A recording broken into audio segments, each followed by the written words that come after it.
Hello नमस्ते दोस्तों, OT पाल channel में आप लोग का स्वागत है।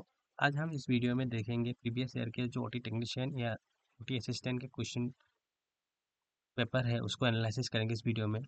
ये अपकमिंग एमसीआरई एग्जामिनेशन ओटी टेक्नीशियन के लिए बहुत बहुत इंपॉर्टेंट है, तो आप लोग कृपया ध्यान से इस वीडियो को देखिएगा।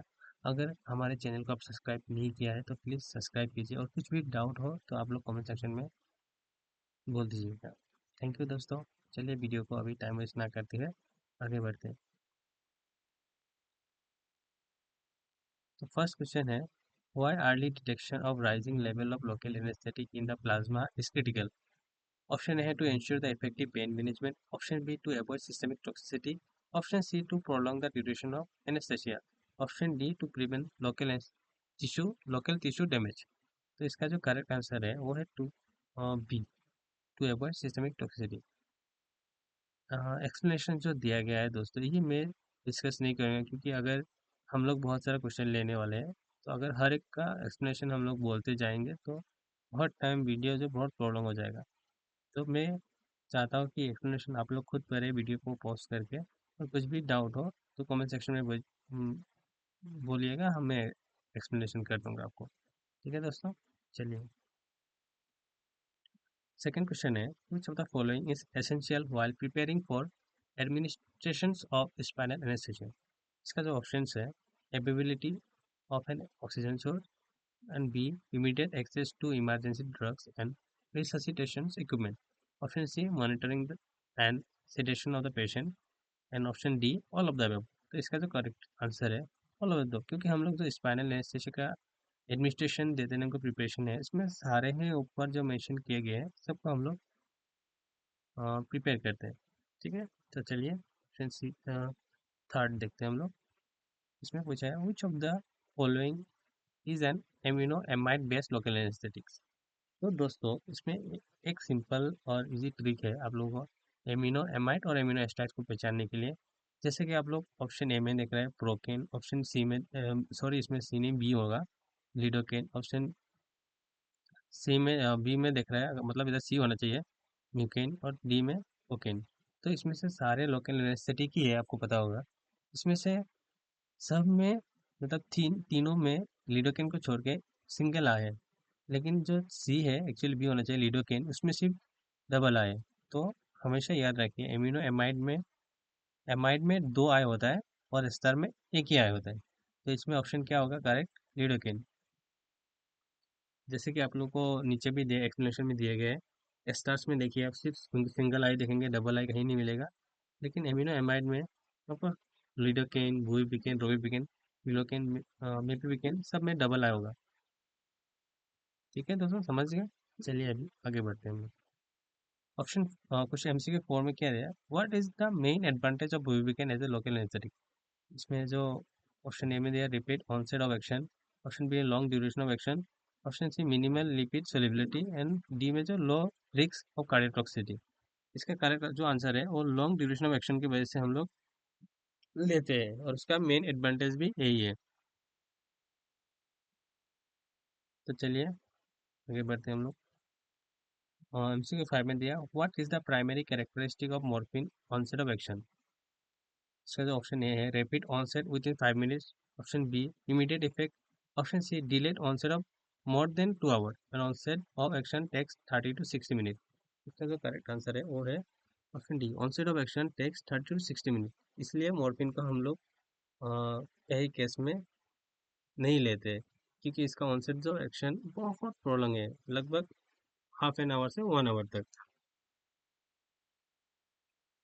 चलिए आगे बढ़ते हैं। ऑप्शन सिक्स, एमसीक्यू 6 में दिया है, what is the function of oxygen flush bulb in the anaesthesia equipment और मशीन पे। तो ऑप्शन ए दिया है, it regulate the oxygen flow through the anaesthesia machine, option B it measures the oxygen concentration in the patient's blood, it option C है it provides a backup oxygen supply during power failure, option D है it allows direct connection और communication between the oxygen pipeline pressure system and the patient circuit.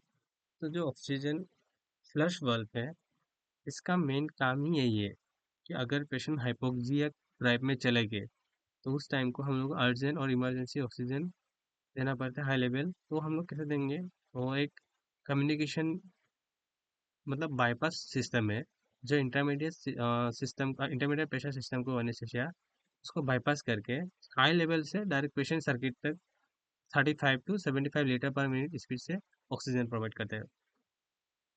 ठीक है, तो इसका correct answer होगा D. Option 7 है, what is the function of scavenging system in anaesthesia equipment. तो जैसे कि आप लोगों को पता होगा स्कैवेंजिंग का मतलब ही क्या है, स्केप करना। तो ऑप्शन में दिया है it's deliver oxygen to the patient circuit, ये तो नहीं होगा। ऑप्शन बी है it monitor the gas flow to the anaesthesia machine, ये भी नहीं। ऑप्शन सी है it interferes with the hospital suction system to remove gas flow from the patient circuit. Option D it filters air in the operating room. तो option C correct है कि it interfaces with the hospital suction system to remove gas flow from the patient circuit. जो patient का circuit में gases है, waste gases anaesthetic, वो बार बार patient circuit में या फिर ओटी में अ, आपका हैजर्ड ना क्रिएट करे, तो इसके लिए ये स्कैनिंग सिस्टम यूज करता है। सक्शन हॉस्पिटल में जो सक्शन सिस्टम है उसको यूज करके इसको निकल देता है पेशेंट सर्किट से। इसका मेन फंक्शन यही है। देन 8 में which statement is true about है स्टाइल गाउन। ऑप्शन है the entire gown is consider sterile except और ओनली द बैक। बी है only the back of the gown is sterile. Option C है the gown is style from the waist to the mid chest in front and 2 inch above the elbow on the slabs। Option D है the gown sleeves are sterile from the shoulder to wrist. तो इसका जो correct answer C है, क्योंकि the entire gown हम लोग style consider नहीं करते हैं। तो ओनली बैक, बैक को तो हम लोग स्टाइल कंसिडर करते ही नहीं है, क्योंकि हम लोग जब नॉट करते हैं वो बैक पे करते हैं इस गाउन का।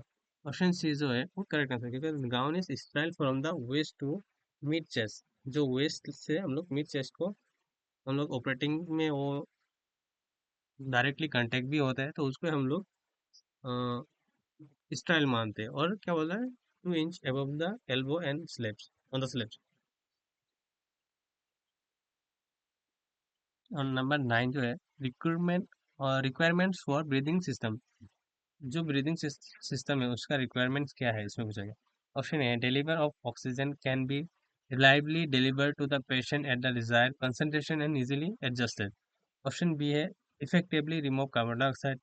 ऑप्शन सी है low resistance to breathing. Option D all of the above. जो करेक्ट आंसर है वो है ऑल ऑफ द अबव, क्योंकि हम लोग जो ब्रीदिंग सिस्टम यूज करते हैं उसमें ये तीनों क्वालिटी ही होना चाहिए, तभी हम लोग उसको रिलायबली यूज कर सकते हैं उस सिस्टम को।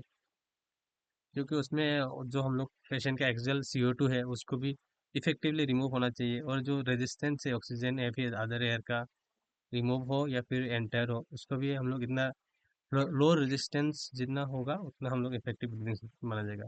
और जो ऑप्शन है deliver oxygen can reliably deliver to the patient, ये तो मेन है। तो चलिए इसका करेक्ट आंसर होगा ऑल ऑफ द अबव। जो 10 नंबर है, what does the term of insufflation anaesthesia. इसमें जो ऑप्शन ए दिया delivery oxygen directly into the lungs through a tube. Option B है removing carbon dioxide from the breathing system. Option C है administrating intravenous anaesthetic during surgery. And option D blowing oxygen and anesthetic gases across the patient face without direct contact। जो insufflation है उसका meaning है जो anaesthetic gases और oxygen उसको हम लोग पेशेंट को फेस पे देंगे but without direct contact. Which of the following structure contribute to the formation of heart plate। जो हार्ट प्लेट है अपर एयरवे का, मतलब स्पेशली आप लोग जो माउथ ओपन करते हैं उसमें हार्ट प्लेट आप लोगों को मलम पट्टी ग्रेडिंग में सुना होगा, हार्ट प्लेट सॉफ्ट प्लेट। तो इसमें पूछा गया which of the following structure contribute to the formation of the hard palate. Option A है palatine process of the maxilla and vertical plates of the palatine bones. Option B है palatine process of the maxilla and horizontal plate of the platin bones। Option C है nasal process of axilla and vertical plate of the platin bones। Option D nasal process of the maxilla and horizontal plate of the platin bones।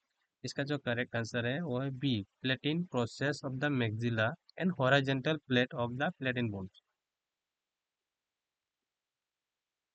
Next, where is the nasopharynx located? Nasopharynx कहाँ पाया जाता है? Behind the oral cavity and below the soft palate, and B है below the hard palate and above the pharynx. Option C है behind the larynx and above the vocal cords, and option D है behind the nasal cavity and above the soft plate. इसका जो correct option है वो है behind the nasal cavity and above the soft plate. Next है the constrictor muscle of the pharynx are supplied by which nerve flexus? इसका option जो है cervical nerve plexus, pharyngeal nerve plexus, brachial nerve plexus and lumbar plexus. इसका जो correct answer होगा B, pharyngeal nerve plexus.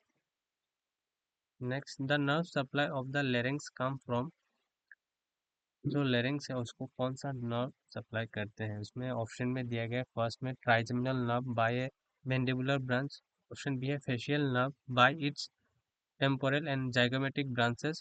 Option C है vagus nerve by its superior and recurrent laryngeal marks. Option D है glossopharyngeal nerve by its pharyngeal branches.